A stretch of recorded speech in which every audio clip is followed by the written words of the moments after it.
Thursday tech news के छोटे episode में आप सभी का स्वागत है। देखो यार, आप सभी भाई लोग डिमांड करते हो सुफियान भाई हफ्ते में एक ही बार टेक न्यूज देते हो, कम से कम यार हर हफ्ते देने की कोशिश करो। दैट्स द रीजन मैं सोचा यार चलो जितने भी न्यूज आए हैं काफी इंपॉर्टेंट है, एक छोटा सा एपिसोड बना ही देता हूँ। सबसे पहला अपडेट है Realme 16 सीरीज को लेकर। ऑफिशियली कंफर्म हो चुका है Realme 16 Pro Plus आ रहा है। लेकिन यार सच कहूँ तो मैं Realme 16 सीरीज को लेकर एक्साइटेड था, लेकिन मेरी एक्साइटमेंट के एल लग गए क्योंकि आप ये फोटो देखो। इस फोटो में आपको कर्व डिस्प्ले दिखाई दे रहा होगा, quad curve display. Quad curve display ही साइड से ऐसा दिखाई देता है, मतलब कि Realme 16 Pro सीरीज में भी क्वाड कर्व डिस्प्ले होगा। काफी पावरफुल Qualcomm का प्रोसेसर देखने को मिलेगा Realme 16 Pro Plus में, अकॉर्डिंग टू Realme। देखो यार, Realme के लिए पावर का डेफिनेशन कुछ और होता है। मैं एक्साइटेड तो हूँ प्रोसेसर ये कौन सा यूज करेंगे, लेकिन सच कह रहा हूँ उम्मीदें मत लगाना, क्योंकि यार मैंने पहले भी कहा है, अभी भी कह रहा हूँ, इन दोनों स्मार्टफोन्स के लॉन्च प्राइस को देखकर आपका दिमाग घूम जाएगा। आप बोलोगे यार इतने हाई फाई प्राइस पे लॉन्च कर रहे हैं, क्या सेंस बन रहा है। आपको याद है पिछले टेक न्यूज में मैंने बताया था ओप्पो का flagship tablet Oppo pad 5 India में आ रहा है। उसमें ओप्पो बहुत ही तगड़े वाले डाउनग्रेड्स करने वाला है। जैसा चाइना में लॉन्च हुआ था वैसा ग्लोबल मार्केट्स में लॉन्च नहीं होगा। मैं आपको स्पेसिफिकेशंस दिखा दूंगा, देख लेना। ये एक बजट कैटेगरी का टैबलेट बन जाएगा, लेकिन प्राइस आपको थोड़ा सा ज्यादा महसूस होगा क्योंकि ओप्पो का टैबलेट है। जैसे कोई नए इन्फॉर्मेशन आएंगे मैं आपको बताऊंगा। सच कह रहा हूं, मैं बहुत ज्यादा खुश हो गया था। ओप्पो पैड 5 इंडिया में आ रहा है। लावा ने लॉन्च कर दिया है लावा प्ले मैक्स। सच कहूं तो यार 13,000 रुपए में ये बहुत अच्छी चीजें देने की कोशिश कर रहा है। अगर आप 13,000 रुपीज में एक अच्छा स्मार्टफोन ढूंढ रहे थे, ये काफी अच्छा ऑप्शन है। सब कुछ ठीक रहा तो मैं इस फोन का रिव्यू भी करूंगा। अब देखो यार, मेरे पास लावा अग्नि 4 है, मैं उसको 1-2 हफ्ते से टेस्ट कर रहा हूँ। 1 महीना होगा तभी तो 1 महीने वाला लॉन्ग टर्म रिव्यू बनाऊंगा। सब कुछ अच्छे से टेस्ट कर रहा हूँ। अगर आप ये कोई सवाल होंगे तो जरूर कमेंट सेक्शन में पूछ लेना। टेक्नो ने कमाल कर दिया मेरे भाई, ध्यान से सुनना। उसने 2 लेंसेज को अनवील किया है, लेंसेज टेक्नोलॉजी कह सकते हो आप ऐसा। देखो यार, अगर ये सब कुछ ठीक रहा, स्मार्टफोन्स के कैमरास का पावर और बढ़ा देगा टेक्नो, जैसे वो चीजें अनवील किया है। सबसे पहला जो लेंस है वो है टेक्नो का free form continuum telephoto.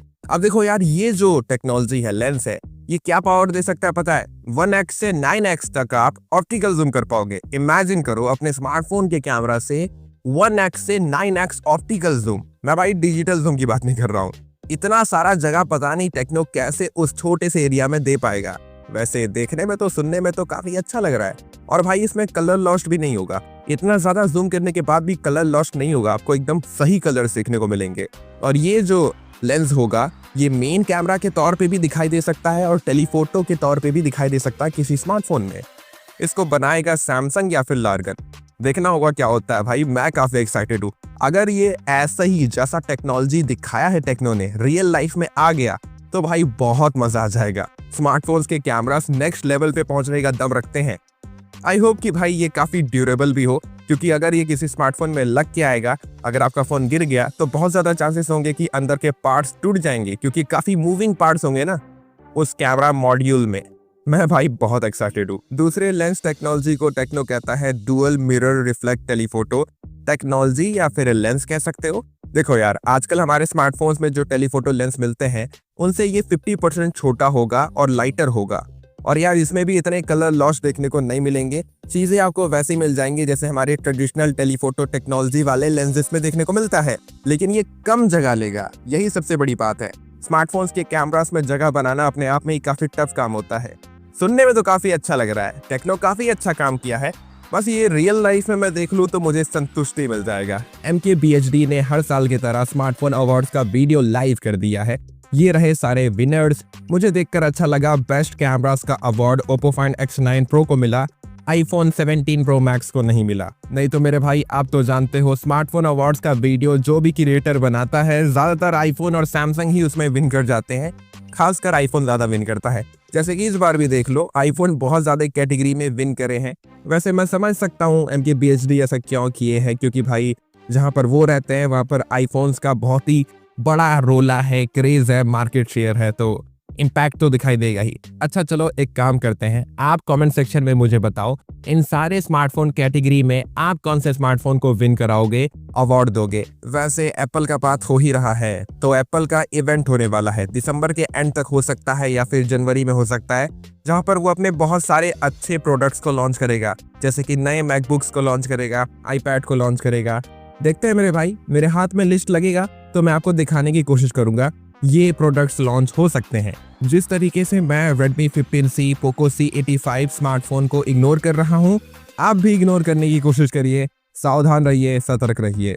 Vivo S50 aka Vivo V70, Vivo S50 Pro Mini aka Vivo X300 FE, इन दोनों स्मार्टफोन्स के लाइव इमेजेस, फोटोज आ चुके हैं, ऑफिशियल लुक आ चुके हैं। देख लो मेरे भाई, कमेंट करके बताओ आपको दोनों स्मार्टफोन्स देखने में कैसे लग रहे हैं। सच कहूँ तो Vivo X300 FE मुझे ज्यादा अच्छा लग रहा है Vivo V70 से, यानी कि Vivo S50 से। Realme Narzo 90, Realme Narzo 90X, ये दोनों स्मार्टफोन्स दिसंबर के 16 तारीख को लॉन्च हो जाएंगे। प्रो टिप दे रहा हूँ, इन दोनों स्मार्टफोन से दूर रहना मेरे भाई। काफी सारे भाई लोग डिमांड कर रहे थे One UI 8.5 में क्या क्या चेंजेस हुए हैं, सुफियान भाई बता दो। ये सारे चेंजेस हुए हैं One UI 8.5 में। देख लो मेरे भाई, ज्यादा बड़े चेंजेस नहीं है लेकिन फिर भी इम्प्रूवमेंट तो दिखाई दे रहा है। जो भी सैमसंग यूजर्स हैं, आपको बहुत ही जल्द से जल्द अपडेट मिल जाएगा। मैं आपको रोल आउट लिस्ट दिखाने की कोशिश करूंगा, जैसे मेरे हाथ में रोल आउट लिस्ट लगता है। तो वैसे बताना भूल गया मैं, Vivo V70, Vivo T5X, ये दोनों स्मार्टफोन्स इंडिया के BIS सर्टिफिकेशन पे लिस्ट हो चुके हैं। सब कुछ ठीक रहा, दोनों स्मार्टफोन्स जनवरी फरवरी में लॉन्च हो जाएंगे। टाइमलाइन क्लियर नहीं है लेकिन रूमर्स ऐसे हैं Vivo V70 जनवरी मंथ में लॉन्च हो सकता है, लेट हुआ तो फरवरी। देखो मेरे भाई, बात को समझो, धीरे धीरे इन्फॉर्मेशन आएंगे ना। अभी T5X आएगा, फिर उसके बाद T5 आएगा, फिर आगे के फोन आएंगे। धीरे धीरे आपका भाई आपको सब कुछ बता देगा। चैनल को बस सब्सक्राइब करके रखना। Redmi Note 15 सीरीज के स्मार्टफोन्स पोलैंड में लॉन्च हो चुके हैं और यार Redmi ने 4G वर्जन्स को भी लॉन्च किया है। सारे स्मार्टफोन्स के सारे डिटेल्स देख लो, ये तो ऑफिशियल डिटेल्स हैं। चलो अब कमेंट करके बताओ आपके क्या एक्सपेक्टेशंस है Redmi Note 15 सीरीज को लेकर। Redmi Note 15 सीरीज के कोई तो स्मार्टफोन आपको जनवरी में लॉन्च होता हुआ दिखाई देगा। Redmi टीज करना भी शुरू कर दिया है। सच कहूँ तो कोई बंदे इंतजार में है कि नहीं है, कोई एक्साइटमेंट है कि नहीं है बंदों के बीच में, दिखाई नहीं दे रहा है। लिटरली कोई बंदा बात नहीं कर रहा है Redmi Note 15 सीरीज को लेकर। स्टारलिंक सैटेलाइट इंटरनेट सर्विस के बारे में आप कहीं ना कहीं जरूर सुने होंगे। हमारी इलॉन चचा का कंपनी है, जहां पर वो सैटेलाइट के थ्रू घर में इंटरनेट सर्विस प्रोवाइड करते हैं। ये इंडिया में आने वाला है। इसके कुछ प्राइजेस सामने आ चुके हैं, जैसे कि इसके हार्डवेयर कॉस्ट का प्राइस होगा 34,000 रुपीज के आसपास। रेसिडेंट प्लान का प्राइस होगा इंडिया में 8,600 रुपए। हर महीने 8,600 देना होगा। अच्छा चलो ठीक है, साधारण शब्दों में समझाता हूँ। हार्डवेयर कॉस्ट से मेरा मतलब है छत पे आके डिश लगाएंगे, राउटर देंगे, बहुत सारे जो हार्डवेयर होते हैं जिसकी वजह से आपके घर में सैटेलाइट इंटरनेट आएगा, आप यूज करोगे, उसका प्राइस होगा 34,000 रुपीज, 34,000 रुपए के आसपास। और यार जो प्लान आप लोगे, प्लान लेना पड़ेगा ना, हर महीने 8,600 रुपए के आसपास आपको देना होगा। मेरे अंदर तो डर है कहीं स्टारलिंक सैटेलाइट इंटरनेट सर्विस का हाल इंडिया में टेस्ला जैसा ना हो जाए। खुद ही सोच के देखो, इतने हाई फाई प्राइस पे कोई सैटेलाइट इंटरनेट सर्विस लेगा इंडिया में? बहुत ही रेयर बंदे होंगे, नहीं तो यार ज्यादातर बंदे खुश हैं फाइबर इंटरनेट से। मेरे दोस्त, अगर आप उन महान लोगों में से हो जो इंतजार कर रहे थे Pixel 10a के स्पेसिफिकेशंस के लिए, ये रहे स्पेसिफिकेशंस। गूगल आप पर और मेरे पे एहसान कर रहा है बेजल्स को थोड़ा कम करके। कमेंट करके बताओ आपको गूगल Pixel 10a के स्पेसिफिकेशंस कैसे लग रहे हैं। मुझे भाई अपग्रेड्स दिखाई नहीं दे रहे हैं कि मैं अंधा होते जा रहा हूँ, देखने की शक्ति मेरी कमजोर हो रही है। तो भाई लोग, कहानी में बहुत ही बड़ा ट्विस्ट आ चुका है। Poco F8 नहीं आएगा, उसके जगह पे Poco X8 Pro Max आ जाएगा। फिलहाल यही रूमर्स हैं और ये जो स्मार्टफोन है इसका नाम भी कंफर्म हो चुका है। आने वाले वक्त में पता चलेगा कि क्या पोको गुल खिलाएगा। हिमांशु टंडन सर के जाने के बाद बहुत तकलीफ महसूस हो रहा है। आई होप कि पोको सही राह में निकले। वैसे Xiaomi जिस तरीके से Redmi का हाल बना दिया है, पोको को लेकर मुझे चिंता हो रहा है। देखो यार, अगर आप सही से समझे नहीं, Redmi के टर्बो सीरीज में 2 फोन आते थे, बाकी आप समझदार हो। अब अगर Poco X8 Pro Max Poco F8 का जगह ले लेगा तो टेक्निकली एक स्मार्टफोन तो कम हो गया ना।